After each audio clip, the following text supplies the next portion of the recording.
100 foods to eat before you die. I've been traveling and eating all around the world, and here are the 100 foods you need to eat before you die. And these are in no particular order, so add them to your food bucket list. Number 26, Central Asian Plov Centre.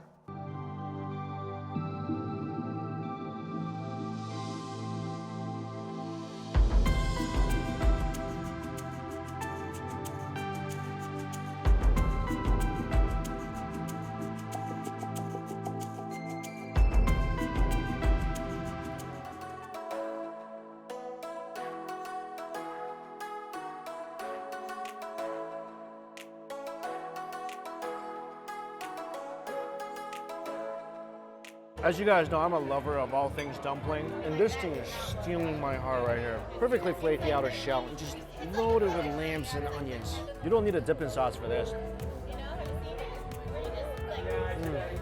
The wrapper almost tastes like a scallion pancake. When you first bite into it, you get that nice crunch, the flakiness of the crust, a nice burst of juice from the lamb, and then the aroma kicks in, the herbs and the spices kick in. It just keeps getting better as you chew.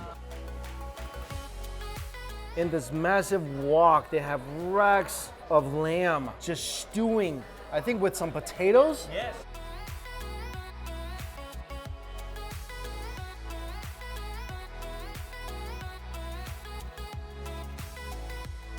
Good God.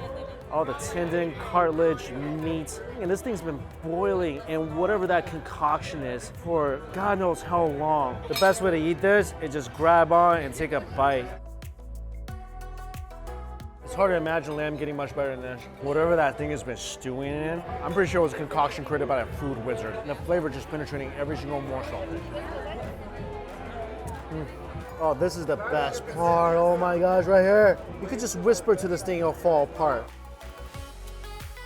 That's the most tender cut of meat right there, right on the tail. I still have no idea how to do it in this country, but the lamb, not a single ounce of funkiness to it. So they have this thing. This is the watermelon, obviously, and they have this. They just call it simply a melon. And the outside kind of looks like a honeydew, but the inside kind of looks like pear. What they told me is the sweetest melon in the world. I've never seen anything like this before.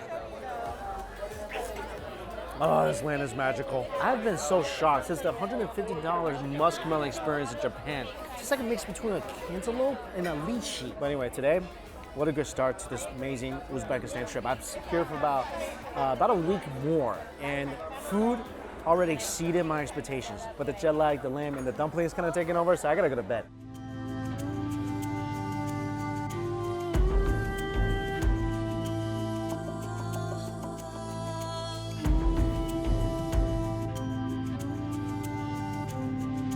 Good morning. Day 2 here in Uzbekistan. There's one dish yesterday I kind of missed out on. I gotta make up for it.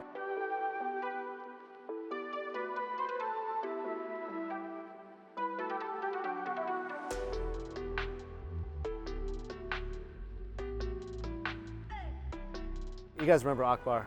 Hey. So I just exchanged $100 US. I'm a millionaire? Almost, man. Almost yes. millionaire? 935,000 soms. Largest bill, 100,000. I'm gonna make it rain, make it rain. All right, but first, this looks just insane. Let's take a look. So this is plov, very traditional dish here in Uzbekistan. It's cooked with long grain rice, and it's usually cooked in oil. And in here, in this massive wok, is about 50 kilograms, so over 100 pounds of rice. It's essentially the ultimate fried rice. Buried inside the rice, so it's almost like cooking a luau pig, where the heat from the rice is basically cooking the lamb. So all that flavor is deep inside this mound of rice. And just seeing him digging all the meat out, that's more satisfying than seeing someone dig for gold.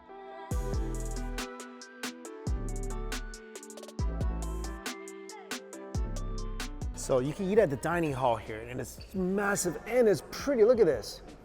It's like a mosque-looking dining hall. And it makes sense because that much rice feeds a lot of people. And the reason why a lot of buildings you see in Uzbekistan, Muslim countries, have these kind of dome-like buildings is because they act like a structural AC. So when it's really hot here, you're able to keep cool. Oh, I'm so excited for this. Once it's kind of closer to my face, like not in the massive wok anymore, you can see the little specks of cumin and the oil glistening on every single grain of rice. This is the greatest thing I had in this country so far. And I've had many great things in this country. Taking a bite reminds me of watching The Lion King for the first time. Not the live action, that thing has no soul. The original cartoon version, because I'm an emotional mess right now. Food bucket list, y'all should have one. Put this on there. Rice itself is a masterpiece. And this is my preference, and I'm glad that's the way they make rice here.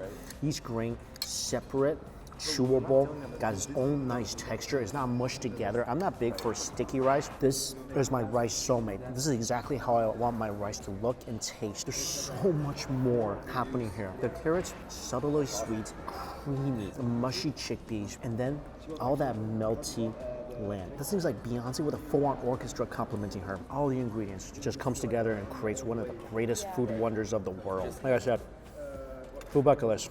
Put this on there. You may have to put this among the top if you love rice.